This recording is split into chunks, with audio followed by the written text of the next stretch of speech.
Hey guys, I wanted to come on here and talk about the shooting that just occurred yesterday. And before I get into the shooting, I want to say you guys will have to bear with me.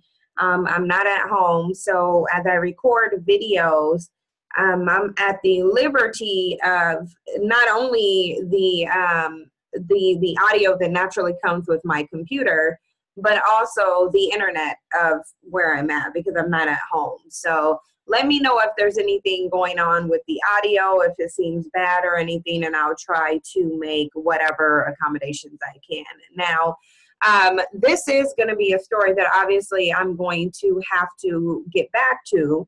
I'm going to have to follow this because in typical deceptive white supremacist propaganda arm media, they're not really giving you the identity of the shooter, who we already know is a white male because most mass shooters are white men.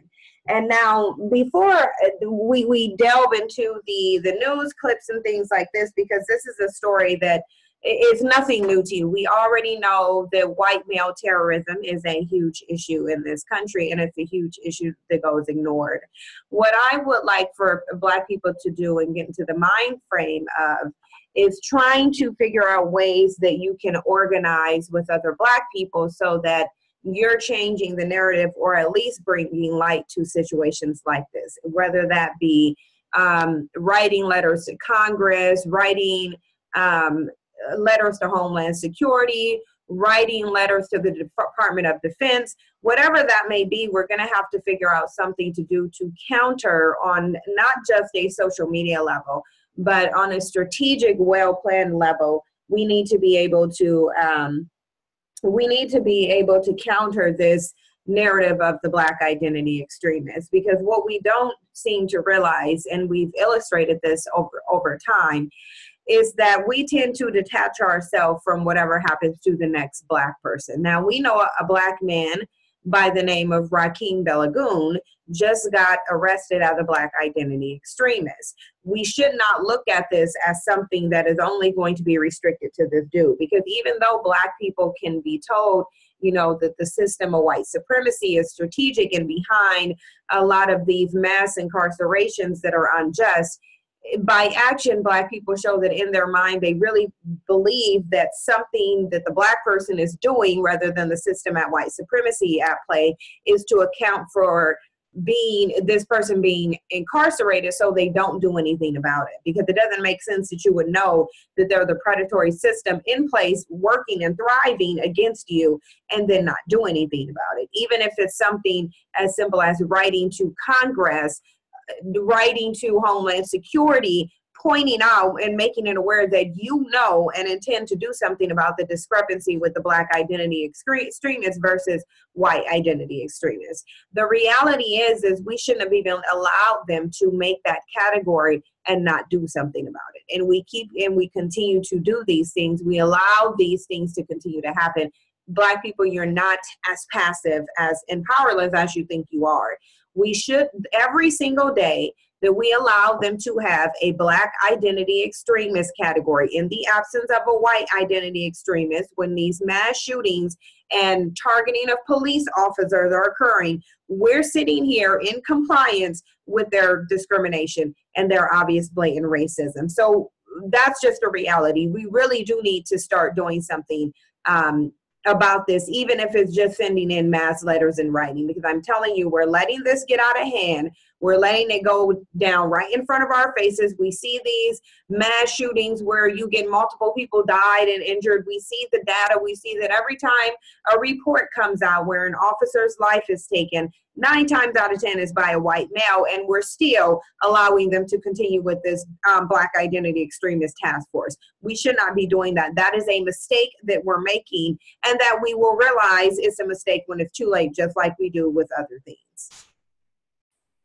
The latest on that deadly shooting at a Kentucky high school. 2 students killed, 18, at least 3 are in critical condition.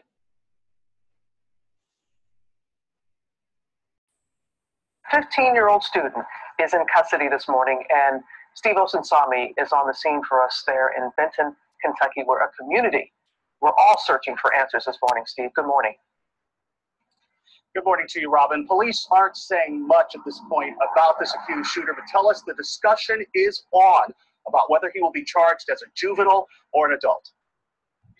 At vigils overnight, students cried and prayed for the friends who are hurt and the two they lost. There will be no school here today. This is a crime scene this morning. 2 students are dead and more than a dozen wounded. Immediate respond to Marshall County Hospital. Marshall County Hospital, active shooter. 4 people down, 1 in response to the shooter still on site. There were more than 100 teenagers who were waiting in a common area before class, eating breakfast and chatting with friends, when police say a 15-year-old student with a handgun started shooting. It started running, some with gunshot wounds. I took out my headphones and turned around, and everyone was just broken up. They were running. I saw the flashes from the gunshots, and by that time, I was just running. 15-year-old Bailey Holt died at the scene. The first responder who found her thought she was his daughter. One of our first troopers to arrive on the scene saw the young lady that died there on the scene and thought it was his daughter, because she had been dropped off at the school this morning as well. Same clothing description, same description. And he had to go over to convince himself that that was not his daughter. The most seriously hurt were airlifted to a hospital in Nashville. 15-year-old Preston Cope was pronounced dead at the hospital. Several of the patients came intubated already, meaning they had a tube already in there helping them breathe. They were awake, but sedated. And so when this happens to you, everything shuts down. And it's going to take a long time to heal, both physically and mentally, from these kind of issues for these kids. Police arrested a 15-year-old now charged with murder and attempted murder. Investigators have visited his home and talked with his family, but aren't sharing what they think led up to the shooting. The entrances to the school here are blocked off this morning. Investigators tell us they expect to be here all day. There were many witnesses inside the school. This is a small town. Just about everyone here knows who this student is. Now, I want to pause there, because not only is that the end of the clip, but there's some things I want to point out to you. Now, the fact of the matter is they know who the shooter is, okay? They said there was many witnesses. So at this point, they have confirmed, and they are 100% clear on the fact that this is a white dude. Now, y'all tell me, when have you ever heard in any scenario where a black person has done anything, adult or teenager, to the degree to where they killed 2 people and injured 18, and there was some kind of debate on whether or not the black male was going to be charged as an adult or as a teen? Okay, so right now already this is white supremacy at work, and this is why when we say white supremacy, we call it white supremacy, because if we can even make the comparison, and we know that there are black children who have been murdered on site within 2 seconds of being in contact with the police, and they've been exterminated, but you have a 15-year-old obvious white man. Look, we don't need to sit here and speculate anymore. The fact that they know who it is, there is no motive, and they're already talking about trying to charge this, whether or not to charge this obvious terrorist as an adult terrorist. They're saying they need to debate. We already know, just based on those factors, they don't have to release one detail. We already know that this is a white male. Again, just based off of statistics and data, you can already determine that this is a white male. This is what they do. There is typically no motive. Just because it's the 15-year-old, it doesn't deviate. I've already told you guys, younger, old, male or female, foreign or domestic, you're dealing with the same entity. The question that is for me is that why are we continuously allowing these disparities to continue? That's what we need to what we should be asking ourselves is, because nobody's telling you, because a lot of black people, they don't want to say this is a huge system. We're scared. We feel like we lack what is necessary to actually make the changes that we want. When in reality, they need to say, well, our lives just isn't as important as it should be, so therefore we're not going to do anything. Again, whenever situations like these things with the black identity extremists come out and we just turn a blind eye to it, we allow it to happen. We may get on social media, we may voice our grievances for it, but really anything beyond that, we don't do anything. At the very least, you need to be flooding every even if you got to go to the White House, people should be organizing rallies, not Black Lives Matter rallies, but where is the White Identity Extremist Task Force rally? Because even if you want to ignore Black identity extremists, you can do it in a strategic way and say, hey, the public isn't safe from these white males, young or old. It doesn't matter. The public isn't safe. The reality of it is there's too much data that says your greatest threat is a white male. And yet we allowed them to do the Black identity extremists. And yes, I say we allowed them because we continue to let this happen. We allowed them to do that. And now it's already affected one Black man. What makes you think it's not going to affect another one? I want you to look at the way CNN is reporting this, because this is a difference between, you know, when we say it's not a bipartisan issue. A lot of these trolls and deflectors, they want to sit out here and say, oh, well, it's the liberals, oh, well, it's the conservatives. The bottom line is one big white supremacist demon. And until you realize that and understand how all of these little minions of that big white supremacist demons and co-signers of it, until you understand how they work hand in hand, this is going to be an issue. It just really is. So we need to look at this for what it is. And if we really want to do something, if we really want liberation, or anything that even looks like it might be liberation, we really need to start figuring out how to combat some of these things. Now, I get that you as one individual on your own can't do anything to make Black liberation happen, but what you can do is, if you are willing to organize with other individual Black people, and or at least enough individual Black people made the issue or the absence of a white identity extremist task force an issue, then maybe something would change, but we never know because we're not willing to do anything different. And the reality is, in order to get different results, you have to try different tactics. Now, I do want to play this CNN thing just so you can see the commonalities and how they report this. This is why Black people are beginning to pick up on this whole Black people are the problem, Black people are the problem narrative, and understand that it is. You can say that it's an awakening moment, an awakening happening, which to a degree it is, but you still have a lot of people in a coma. And so a lot of Black people still fall victim to this propaganda, because even though, you know, you're looking at these stories, they're still telling them to you in a specific way. Like, they're not labeling this shooter a terrorist. They're talking about, oh, we're going to, this is a child, emphasizing the 15-year-old age. It doesn't matter. It doesn't matter if they're 15-year-old age. They can say, oh, well, they were like young, they didn't know what they were doing. Okay, but then when they get older, you just say they had a mental illness that really never existed until they shot something up. So the reality of it is you need to understand the deception, and a lot of people just don't get it. But let's get into CNN. Sir, so, yeah, they're all down there.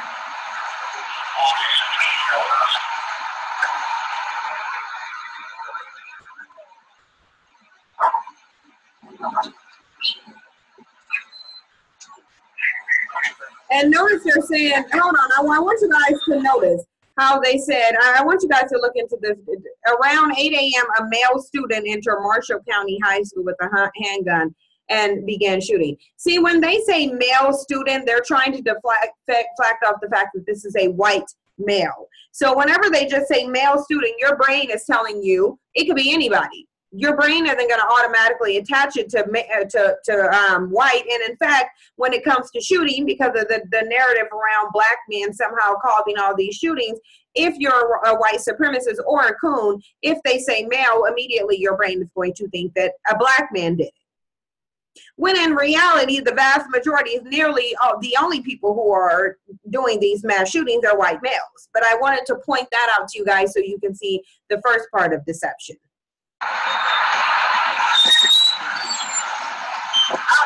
Bailey Hope died at the hospital and Preston Hope died at the hospital. So you have two people who have already died, okay? Now, we already know there was also a Vegas shooting and a number of different shootings. So you have a number of different people perishing at the hands of these white males, but still nothing happening.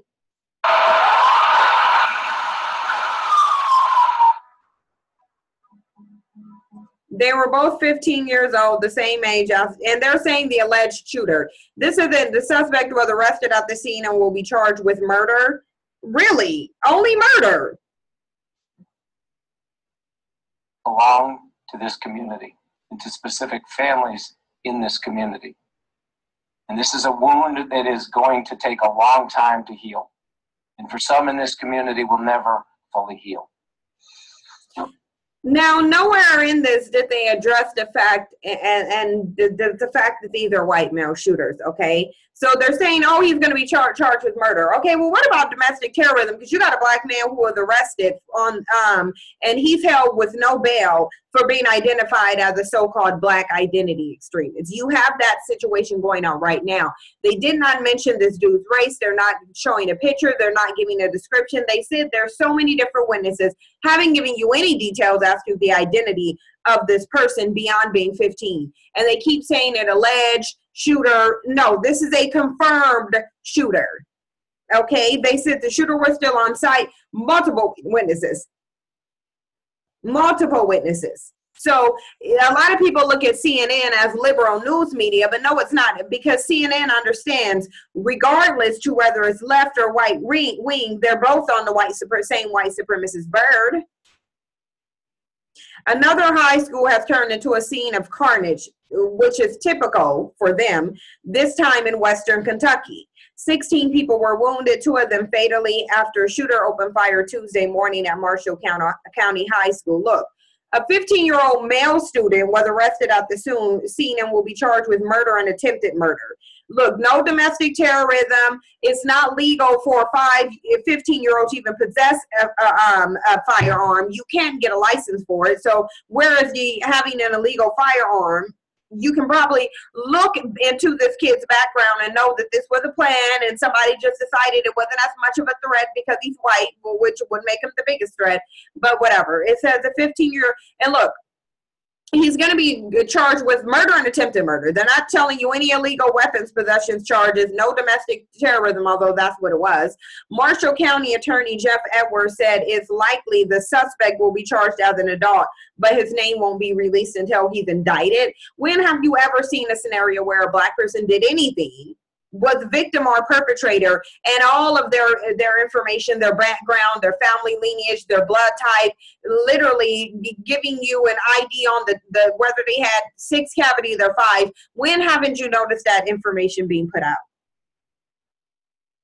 Every day, black people, whether they are a celebrity or a common black person, rich or poor, domestic or foreign, black people are responding the same way. They see this and they'll get happy and say, oh, well, at least he's getting arrested and charged. But what he's not being doing is he's not being labeled as a terrorist. He's not being labeled as a white identity extremist. The reputation of the white community isn't being tarnished by this terrorist actions. Unfortunately, we can't say the same for black people, because you have them saying black people, just by you identifying as being black, you are a terrorist. And we allow this to go on, and we don't do anything about issues like this. Black people should be 100% up in arms about it. If you want to go protest, you should be out there protesting the fact that there isn't a white identity extremist task force. We should not be okay with this going on the way it is. We should never be okay with this. But we are being okay with it because all we want to do is troll other black people online. Meanwhile, they're literally showing you blatant racial discrimination, and we're okay with it, just by way of reporting in the news. This should not be okay. Black people could have got that black identity extremist task force dismantled, but they choose not to. So we need to ask ourselves, why are we okay with this? We sit here and we ask God to do something and we want liberation, and there are so many different things that we can do. We're showing them that we're okay with this happening. So of course they're going to be okay with this happening, and you expect them to change it. You think we think they're just going to get up one day and change things? They're not going to do that. But let me know what you guys think. I'm really interested to hear, you know, what you think we should be doing in terms of, you know, just in terms of black people kind of countering some of this rhetoric. You guys let me know. Like, comment, subscribe. I would say share the video, and I'm not going to say that, but just get in the comments and let me know, because this isn't, yeah, anyway, just let me know what you guys think, and I'll see you in the next video.